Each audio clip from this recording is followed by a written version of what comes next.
अगर आप साधना करते हैं तो आपको उस देवता की सिद्धि मिल गई है। अगर आप साधना नहीं करते, पूजा पाठ करते हैं, तो ये जो लक्षण है जो आज हम आपको बताएंगे, ये लक्षण आपको बताते हैं कि उन देवता की जो शक्ति है वो जागृत हो चुकी है और उनकी कृपा आपके ऊपर है, उनकी तरंगे आपके ऊपर हैं। जब भी आप कोई पूजा करते हैं, साधना करते हैं, तो जो सिद्धि होती है वो प्रत्यक्ष रूप से या फिर अप्रत्यक्ष रूप दो तरीके से आपको प्राप्त होती है।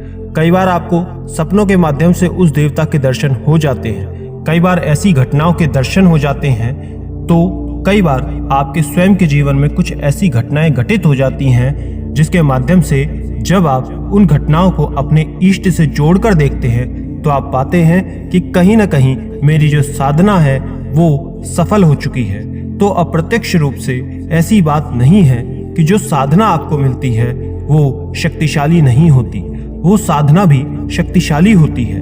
आपके जो तमाम कार्य जो रुके हैं वो सब होने लगते हैं, आप जो चाहते हैं वो चीजें होने लगती हैं। और जिनको प्रत्यक्ष रूप से सिद्धि प्राप्त हो जाती है तो उसका तो कोई जवाब ही नहीं होता।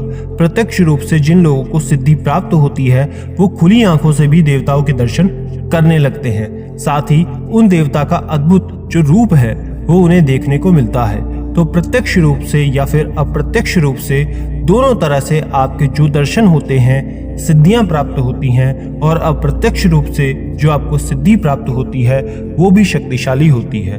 उससे भी आपके बहुत सारे जो कार्य होते हैं वो पूरे हो जाते हैं। तो आइए जानते हैं उन लक्षणों के बारे में जो लक्षण आपको बताते हैं कि आपके ऊपर ईष्ट कृपा से सिद्धि प्राप्त हो गई है और साथ ही देवता की जो शक्तियां हैं वो जागृत हो गई हैं। पहला लक्षण होता है जब आपको देवता की कृपा प्राप्त हो जाती है, जागृत हो जाती है, आपकी जो भी प्रार्थना है वो स्वीकार होने लगती है। बहुत से लोग ऐसा अपने आसपास देखते हैं जिससे उनका ऐसा विश्वास होता है कि कोई एक व्यक्ति जो भगवान के समक्ष यदि कुछ मांगता है, किसी के लिए भी यदि एक बार वो प्रार्थना कर दे तो उसकी प्रार्थना स्वीकार हो जाती है। तो फिर लोग उसके समक्ष भी अपनी प्रार्थना लेकर जाते हैं ताकि वो पूर्ण हो सके। तो ऐसा क्यों? उसकी जो प्रार्थना है वो स्वीकार क्यों होती है? तो जो भी ये लक्षण आपको बताते हैं कि वो जो देवता हैं, जो ईष्ट हैं, उनकी जो शक्ति है वो जागृत हो गई है, आपको जो प्राप्त हो गई है, तो ऐसे ही सभी जो लोग हैं उनकी प्रार्थना अब स्वीकार क्यों नहीं होती? ये प्रश्न आता है कि केवल उस व्यक्ति की प्रार्थना ही क्यों स्वीकार होती है? तो इसका कारण बहुत सिंपल सा है, उनकी शक्ति जो जागृत नहीं है, और अन्य कोई भी शक्ति हो जब तक वो जागृत नहीं हो जाती तब तक वो कार्य नहीं करती है। चाहे वो कोई माला है, कोई आसन है, चाहे कोई मंत्र है, ये जब तक जागृत नहीं होती तब तक कार्य नहीं करती। अगला लक्षण बहुत ही आसान है, इसको आप देख सकते हैं कि जब आप पूजा करने बैठते हैं तो आपको जो ध्यान है, पूजा में बैठने के ठीक तुरंत बाद आप उसमें खो जाते हैं, लीन हो जाते हैं, पूरी तरह ध्यानमंद हो जाते हैं, आनंदमय हो जाते हैं, एकदम आपका ध्यान उस पूजा में लग जाता है।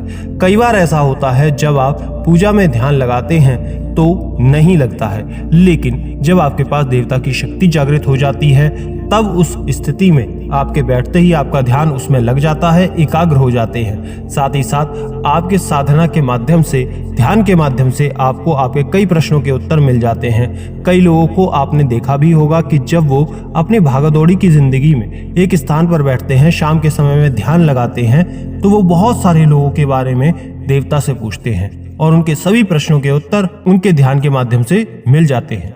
अगला लक्षण है, उसमें आपको एक अलग ही आत्मिक प्रसन्नता भीतर से महसूस होती है। जैसे कि हम आपसे कहते हैं कि आपको अंदर से बहुत खुशी का एहसास होता है, जिससे आपका जो शरीर है, आत्मा है, वो गदगद हो गई है। ये चीजें आपको महसूस होने लगती हैं। उन देवता की शक्ति जागृत हो जाती है, क्योंकि जब देवता की, इष्ट देव की शक्ति जागृत होती है तो उनका जो अंश है आपके अंदर जो विद्यमान हो जाता है, जिसके कारण मूल जो अपना प्रभाव जो है आपको दिखाता है। कई बार ऐसा होता है कि आपका मन ऐसा करता है कि बस मैं पूजा में, मंत्र में लीन रहूं। तो ऐसा भी तब ही होता है जब कोई शक्ति जागृत होती है, वरना आपने महसूस किया होगा कि कभी पूजा हो गई तो ठीक, मंदिर की सफाई हो गई तो ठीक, वरना कोई बात नहीं। तो ये सब लक्षण आपके भीतर तभी होते हैं जब देवता का आकर्षण होता है, जब आपके इष्ट देव आपकी तरफ आकर्षित होते हैं। और ये तब होता है जब आपकी शक्ति जो है वो जागृत हो जाती है तो आपका मन बस पूजा पाठ के मंत्रों में ही लगा रहता है। यदि आप रोज 11 माला का जप करते हैं तो उसे पूर्ण करने के बाद भी आपका मन करेगा कि आप एक और माला जप करें, एक और माला जप करें। आपका ध्यान इतना उसमें लग जाता है। अगला लक्षण बताने से पहले छोटी सी रिक्वेस्ट, ऐसी जानकारियां रोज पाना चाहते हैं तो चैनल को सब्सक्राइब करके बेल आइकन दबा लीजिए और इस वीडियो को लाइक करके हर उस व्यक्ति तक पहुंचा दीजिए जिसको इसकी जरूरत है।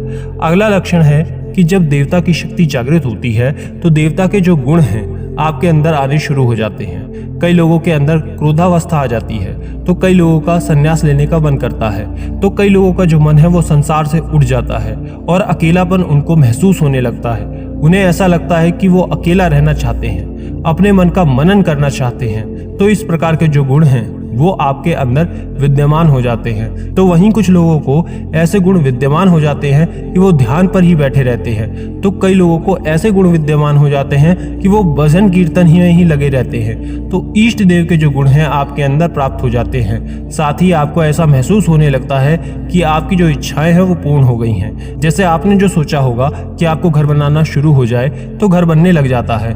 आपने सोचा होगा कि आप कोर्ट कचहरी के मामलों से बरी हो जाए तो वो हो जाता है, उसका रिजल्ट आपके पक्ष में आ जाता है।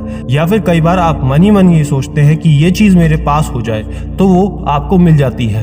तो ये जो सभी कार्य होते हैं तभी होते हैं जब देवता की जो शक्ति है जागृत होने लगती है। साथ ही साथ कुछ आपके जीवन में घर में कुछ ऐसी घटनाएं जो घटना शुरू हो जाती हैं, आप सोचते हैं कि ये काम ऐसा होना चाहिए तो वो वैसे होने लग जाता है।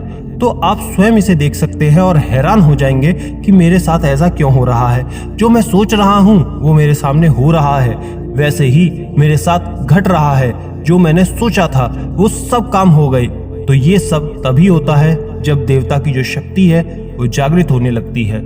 अगला लक्षण है कि आपकी वाणी में ऐसा आकर्षण उत्पन्न हो जाता है जो दूसरों को आपकी तरफ आकर्षित करता है। जब आप लोगों से बात करते हैं तो लोग आपकी बातों को ध्यानपूर्वक सुनते हैं। साथ ही जो लोग आपकी बातों को नहीं मानते थे वो आपकी बातों को मानना शुरू कर देते हैं। वो आपकी बातों पर ध्यान देना शुरू कर देते हैं। आपकी बातों का उन पर बहुत ज्यादा असर होने लगता है। उनकी आत्मा पर, मन पर आपकी बातों का प्रभाव होता है।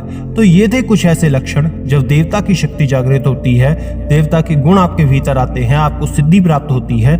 तो ये जो लक्षण हैं वो दिखाई देने लगते हैं। आपके भौतिक जीवन गृहस्थी में आपको ये गुण अगर दिखाई देते हैं तो आप भी इन लक्षणों से समझ जाएं कि आपके जो देवता हैं, आपके जो इष्ट देव हैं, उनकी कृपा आपको प्राप्त हो रही है, उनकी शक्ति जागृत हो रही है। साथ ही उनकी जो शक्ति है, गुण है आपके भीतर भी आ रहे हैं, आपको सिद्धि प्राप्त हो रही है। राधे राधे।